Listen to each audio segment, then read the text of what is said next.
Hola a todos de nuevo, bienvenidos a Geopolítica Cuántica. Vamos a comenzar la parte 2 dedicada al 11M. Y como siempre, soy JMR Salinas, comandante en jefe del canal. En la primera parte, Lorenzo Ramírez hacía referencia a un libro, El Gran Tablero Mundial de Zbigniew Brzezinski, La supremacía estadounidense y sus imperativos geoestratégicos. ¿Vale? Aquí tenéis en Wikipedia su biografía, os va a interesar.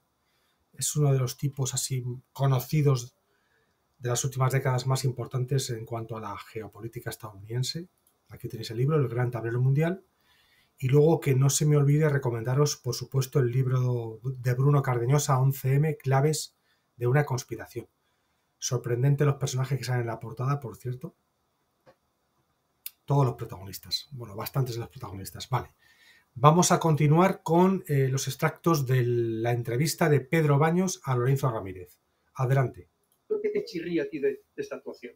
Yo cuestiono sobre todo la actuación de determinados mandos, no de los propios agentes, sino de determinados mandos que son los que toman las decisiones y que hacen que, bueno, pues, que la investigación posterior haya sido considerada como una investigación chapucera, haya pasado a la historia como una investigación chapucera, pero en realidad no es una investigación tan chapucera, sino que tenía muchas trampas, unas trampas en las que sí pues, pudieron participar determinados mandos policiales, que en lugar de tener luego pues, algún tipo de problema o en lugar de haberse fiscalizado esa labor, ya no digo sentándolos en el banquillo, sino simplemente pues habiendo sentado a estos señores, ¿no? en sus puestos y haberle dicho, oye, vamos a dirimir responsabilidades, lo que se hace muchas veces de cara a la galería, pero que es necesario, ¿no? Pues a ver, ¿qué hemos hecho mal? ¿Qué podemos mejorar? ¿Hay que cambiar algún tipo de método? ¿Hay que cambiar algún modus operandi? ¿Por qué no hemos sido capaces de detectar lo que estaba pasando? Una vez que ya hemos empezado a hacer las investigaciones, ¿por qué nos estamos peleando entre nosotros y no estamos compartiendo información? Todo eso no se produjo.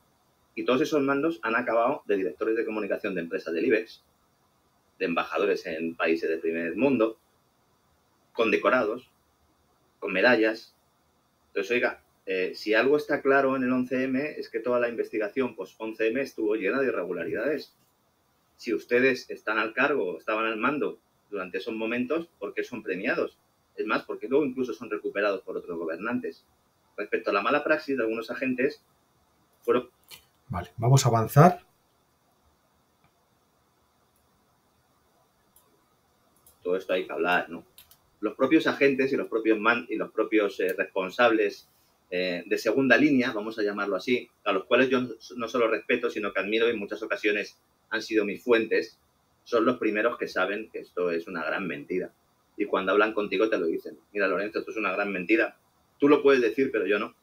Y bueno, hasta que no lo digáis vosotros, va a ser difícil, ¿no? Que puedan creer que era una gran mentira.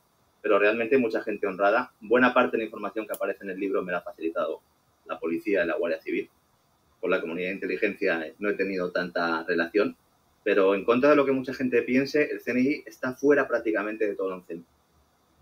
Mucha gente piensa, cuando plantea que pueda ser un inside job, un trabajo interno, o que pueda haber algún tipo de colaboración, todo el mundo piensa en el CNI. El CNI estuvo prácticamente fuera siempre. Es la policía realmente la que está al cargo y determinado mando de la policía, y luego posteriormente ya sí la Guardia Civil y el CNI, pero eso ya a finales del mes de marzo, que es cuando se hace el menú de terroristas, los terroristas a la carta, y es cuando se decide quiénes van a ser los malos, ¿no? Como decía Fernando Múgica. Pero bueno, estos mismos agentes... Avanzamos y a partir de ahora viene un bloque ya muy largo hasta el final del videoprograma de hoy.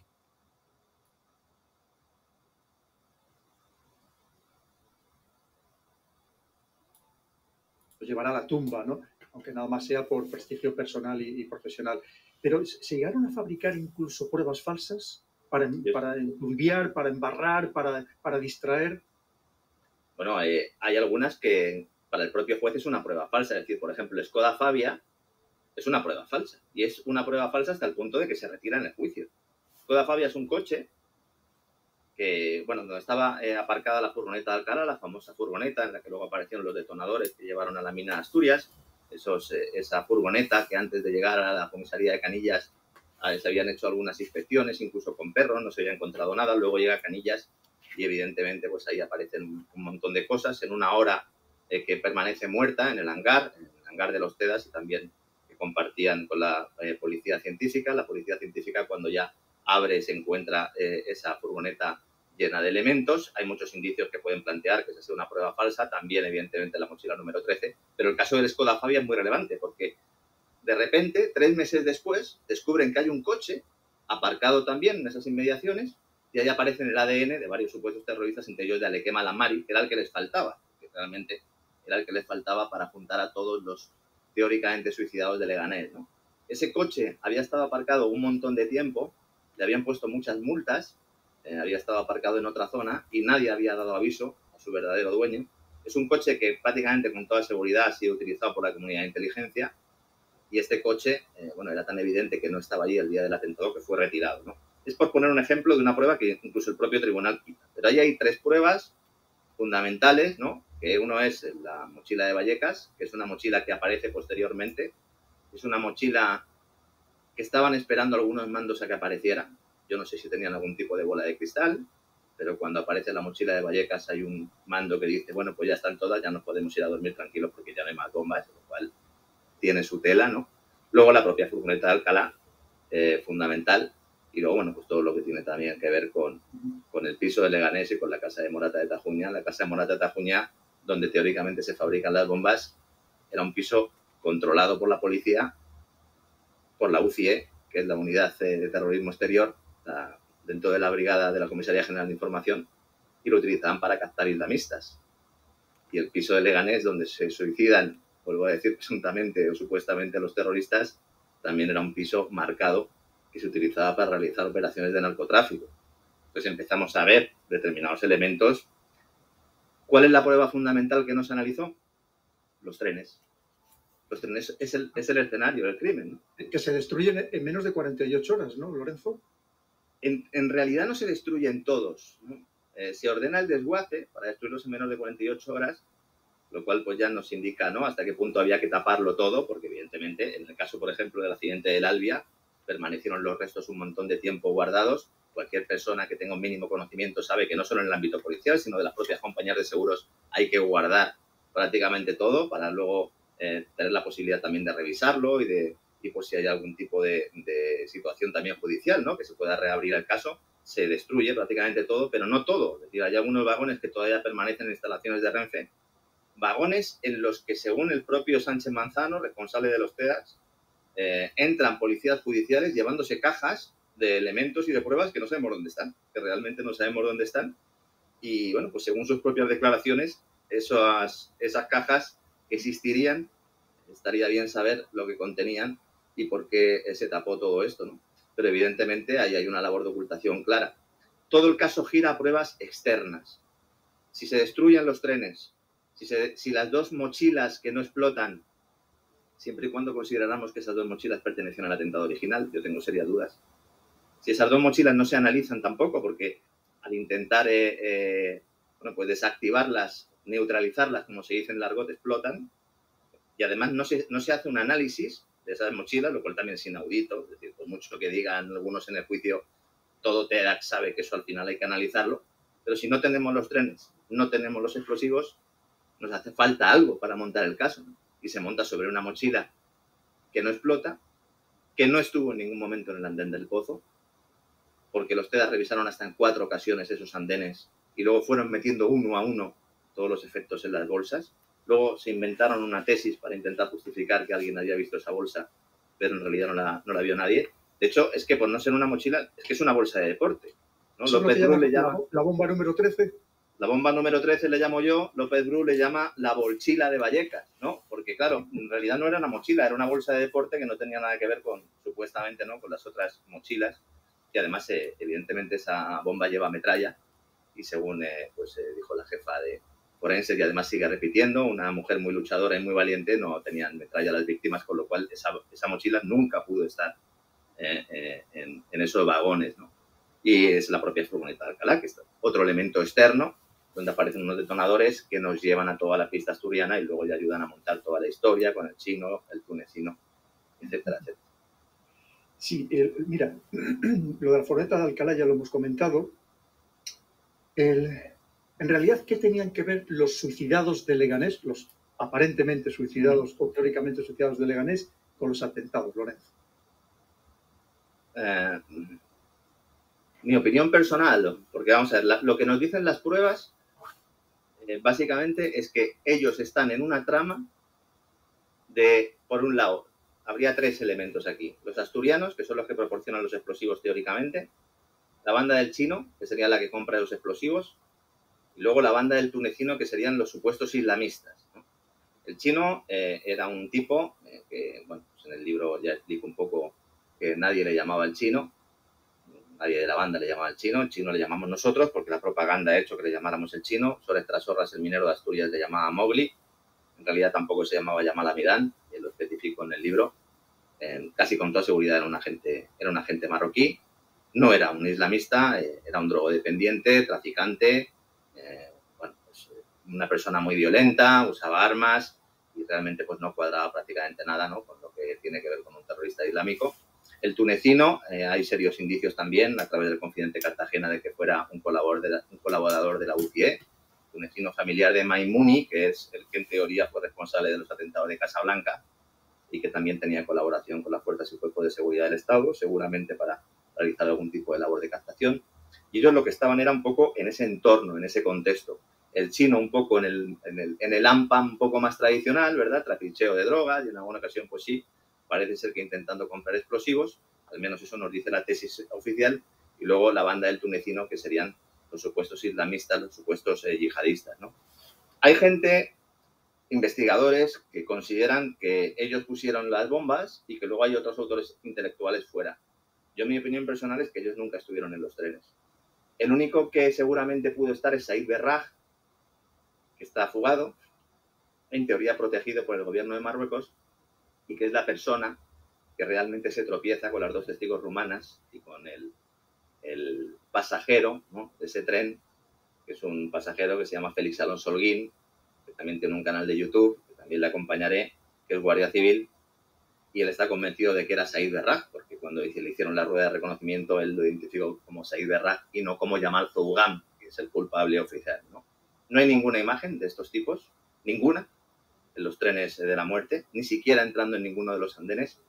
En el caso del chino, celebró el Día del Padre, algo que, como bien sabes, todos los musulmanes hacen, celebrar el Día de San José, ¿no? El 19 de marzo haciendo una paella en su casa.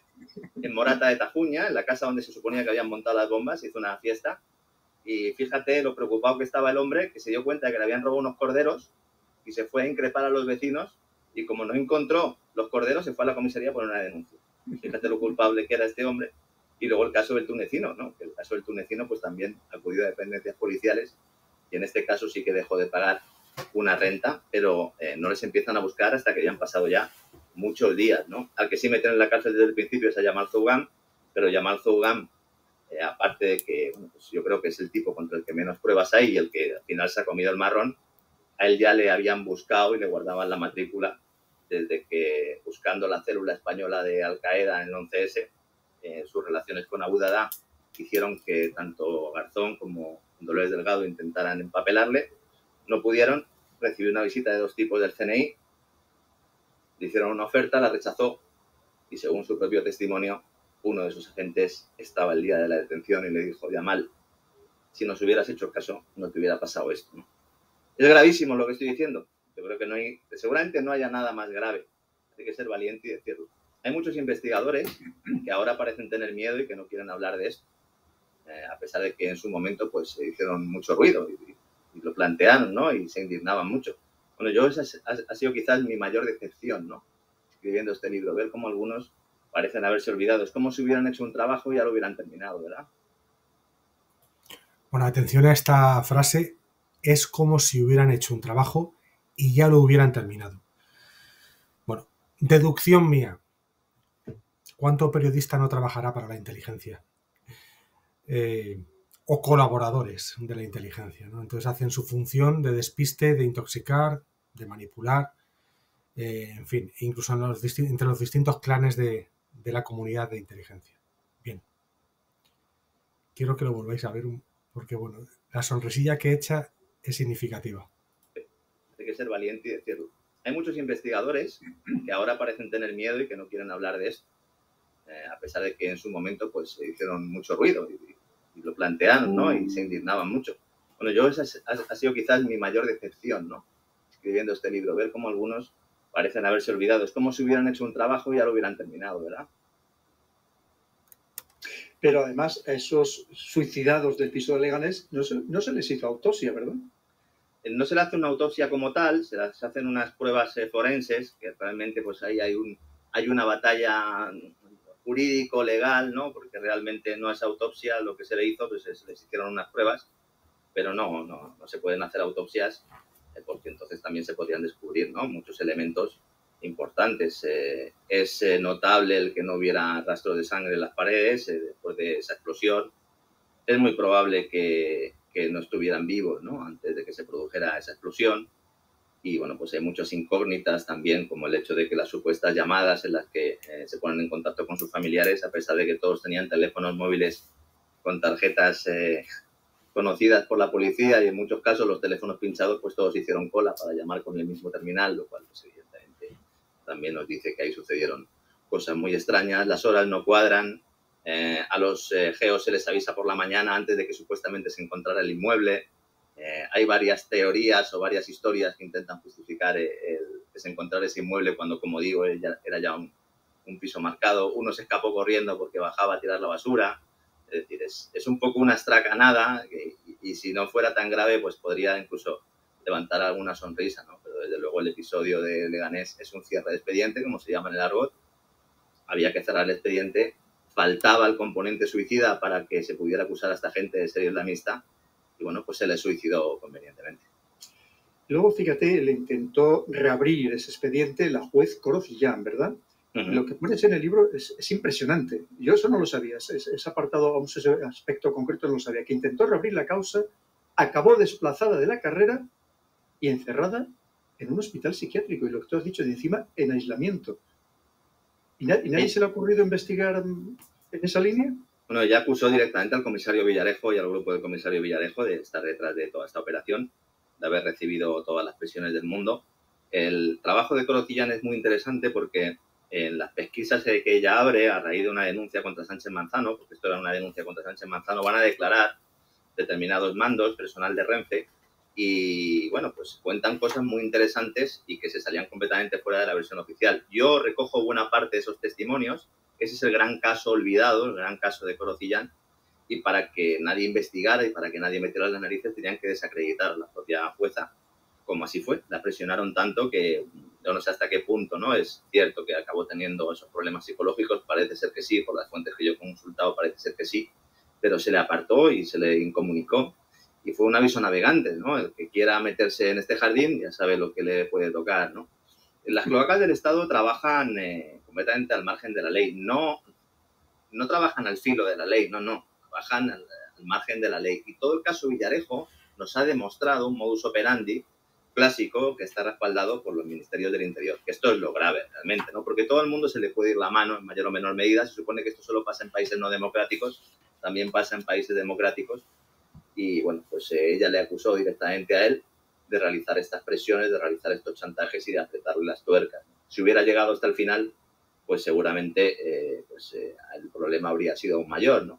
Uno incluso pensará que ella misma no pudo soportar la presión. Pues a lo mejor también algo de esto hay, ¿no? Porque es complicado, ¿no? El juez del Olmo salió, el instructor salió ya tocado, porque al juez del Olmo se le inundó de documentación para que no llegara al fondo, y el juez Gómez Bermúdez, hay un juez Gómez Bermúdez antes de Semana Santa y otro después de Semana Santa, que ya los que iban a ir caminito de Jerez por mentir en el juicio no fueron caminito de Jerez, sino que fueron condecorados y ascendidos. Fíjate, aquí inmediatamente se dijo que detrás de todo estaba Al-Qaeda, ¿no? Al-Qaeda era lo que el grupo, digamos, islamista o yihadista, que en aquel momento pues, era el que tenía mayor predicamento, el que tenía mayor eco mediático, e inmediatamente se le acusó. Pero hasta donde yo sé, el Bin Laden, sí es verdad que tuvo meses después, tiempo después, tuvo una intervención, por así decirlo, en el que dijo que se alegraba de los atentados, pero nunca reivindicó los atentados, hasta donde yo sé. No sé si tú tienes otra información, Lorenzo. No, de hecho, en la sentencia no aparece Al-Qaeda por ningún sitio. Hubo intentos notables de ligarlo con Al-Qaeda, pero no aparece Al-Qaeda por ningún sitio. Dentro de las supuestas reivindicaciones, la que plantea la brigada de Al-Quds en ese medio de comunicación británico, cuando se produce esa reivindicación, los servicios de inteligencia no le dan ningún tipo de credibilidad, incluso hay un cierto follón, hay un cierto mare magnum, porque dicen, pero vamos a ver, ¿cómo puede ser que tengamos en cuenta esta reivindicación si estos señores lo reivindican todos, si habían reivindicado el atentado, el apagón de Nueva York, habían reivindicado todo lo que se producía? Y entonces plantearon, oiga, no se puede montar un caso sobre esto. A partir de ahí aparece el vídeo en la M30 en la que ya sí tenemos una reivindicación con un tipo, con una bandera detrás, con una metralleta, una reivindicación más al uso, completamente fabricada también ad hoc, ¿no? Y luego aparecen las cámaras y todo esto en el piso de Leganés. Hacía falta una reivindicación, ¿no? Nadie se lo creyó, la CIA no se lo creyó, bueno, la NSA no se lo creyó, el MI6 oficialmente tampoco. No hay ningún rastro de Al-Qaeda en este atentado. Se salvó en la sentencia diciendo que eran bueno, pues islamistas o que de alguna manera tenían una ideología islamista y que se hacía pues para castigar al gobierno de Aznar, pero en absoluto era así. El único grupo que podía tener sí una ascendencia islamista o que pudiera tener una cierta radicalización era el grupo del tunecino, pero el imán de ese grupo era un confidente de la policía, el confidente Cartagena, que si no hubiera estado listo y no hubiera sabido realmente lo que se estaba moviendo, hubiera sido el suicidado adicional en Leganés. Porque intentaron que fuera ese piso e intentaron que acudiera y él, oliéndose ya la tostada, inteligente él, pues pudo esquivarlo, que es el autor de esa escena también dantesca, ¿no? Cuando le llevan a Madrid de aquella manera por la noche, el día anterior a que se descubriera el piso de Leganés, le llevan a Madrid ya sabiendo que el piso de Leganés iba a ser descubierto, una vez más la bola de cristal. Y entonces él, cuando expresa sus reticencias a ir al piso, hay un mando que dice, ¿cómo habla este morito? Le hemos cagado. Pues eso es, precisamente, ¿no? Esa era precisamente la historia, ¿no? Entonces, bueno, esta gente, por cerrar un poco la pregunta, que podían tener un carácter islamista, estaban bueno, trabajando para la UCIA, para la Comisaría General de Información, para captar terroristas. Esto es algo que fuera de España a lo mejor se entiende mal y yo creo que también lo tenemos que poner, ¿no?, sobre la mesa. En España es legal cometer un delito para que otros cometan un delito, si lo haces desde las fuerzas y cuerpos de seguridad del Estado. Hay otros países donde eso no es legal, o sea, tú no puedes forzar una situación de delito, tú no puedes ir con unos explosivos a un delincuente que le toma, cómpramelos y si te los compra, detenerle, ¿no? Porque estás tú promoviendo ese delito. Inducir al delito. Está prohibido. Eso es, en España, pues evidentemente se puede hacer, ¿no? Y ese grupo se dedicaba fundamentalmente a eso. Es más, el tipo que según la versión oficial monta las bombas, Mausili Kalayi, era un oficial de policía. Y al mismo tiempo había sido chofer del juez Garzón. Y su hermana había estado al cargo de las escuchas del grupo del tunecino, porque la Audiencia Nacional, el juez Garzón, llevaba escuchando al grupo del tunecino un año antes de los atentados. Pero es que su mujer es la agente Marisol que está en el descubrimiento de la furgoneta de Alcalá. Le preguntaron en el juicio, ¿usted trabaja para algunos servicios secretos? Y dijo él, ¿para cuáles? ¿Para cuál de ellos? Y le contestó el juez, dice, con que nos diga uno es suficiente. Y entonces dijo Kalayi, no, para ninguno, para ninguno.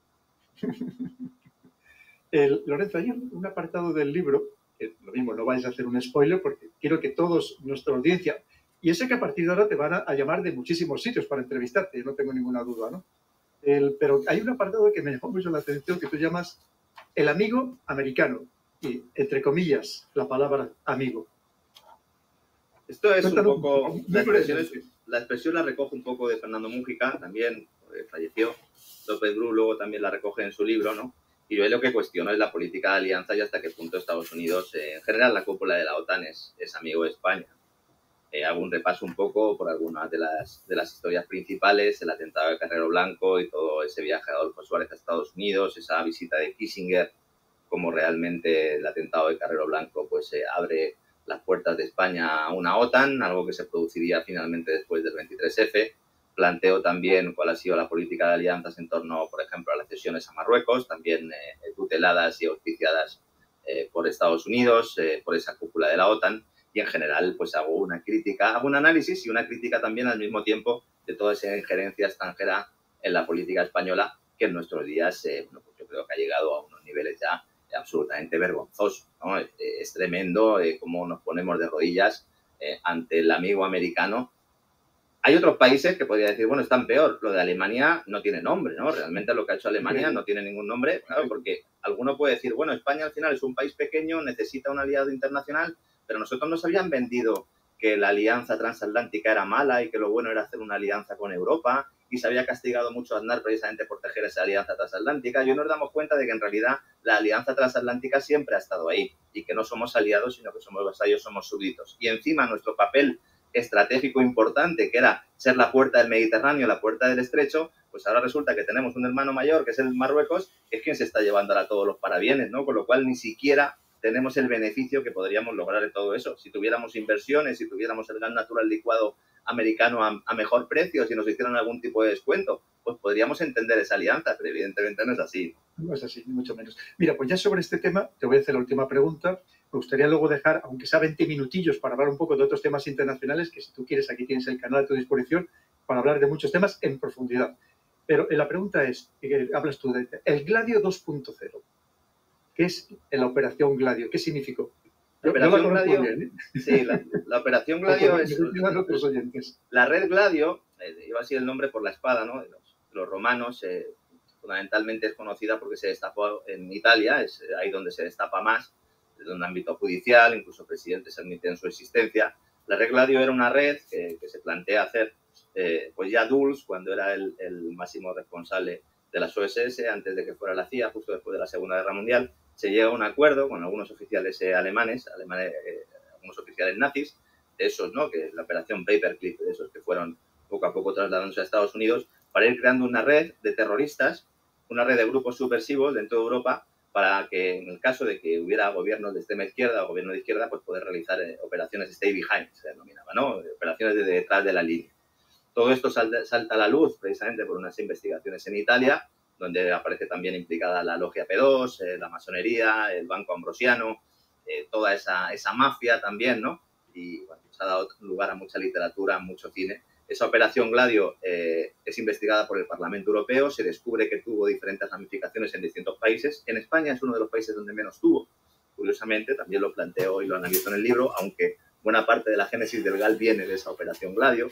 Casinello era uno de los hombres fundamentales ahí, ¿no? En las investigaciones. Entonces, en teoría, eso, a mediados de los años 90, se le pone fin, ¿no? En teoría. Entonces, lo que planteo en el libro es que la hoz y el martillo se cambia, la hoz y el martillo contra la que luchaba Gladio cambia por el turbante. Entonces, a partir de ese momento, el Gladio 2.0 es cómo se está utilizando el terrorismo internacional / terrorismo islámico, porque cuando hablamos de terrorismo internacional estamos refiriendo fundamentalmente a terrorismo islámico, ya no hay terrorismo de origen comunista.